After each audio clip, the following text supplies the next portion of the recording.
వస్తే మరి అయ్యగారు చెప్పారు, అమ్మ 7 వారాలు రా, ఇక్కడికి వచ్చిన ప్రతి బిడ్డ నడుస్తున్నాడు, నీకేం పర్వాలేదని చెప్పి నాకు ధైర్యం చెప్పాడు. మరి అయ్యగారు చెప్పిన మాటను బట్టి నేను ఈ మందిరం నడిచానండి. మరి మందిరం నడిచిన తర్వాత నా బిడ్డ మరి ఇంతకు ముందు అయితే చాలా బాధ పెట్టేవాడు నన్ను.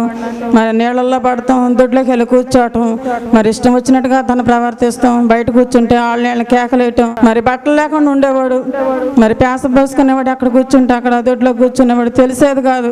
మరి మందిరానికి వచ్చిన తర్వాత అమ్మగారు అయ్యగారు చేసిన ప్రార్థన బట్టి నా బిడ్డకి ఎంతో స్వస్థత వచ్చింది. నాకైతే మరి గ్యాస్ ట్రబుల్తో చాలా బాధపడేదాన్ని. గ్యాస్ ట్రబుల్తో బాధపడినప్పుడు రొట్టె విరుపు రోజు భోజనం చేశారండి. ఆ భోజనం నేను తిన్నాను. బలమ శక్తి ఆరోగ్యము దయచే నాయన అని గ్యాస్ ట్రబుల్ విడిపించి నాన్న చిన్న ప్రార్థన చేసుకుని భోజనం చేసినప్పుడు మరి నా గ్యాస్ ట్రబుల్ తగ్గిపోయిందండి.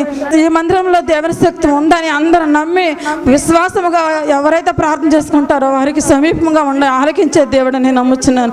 ఆమేన్.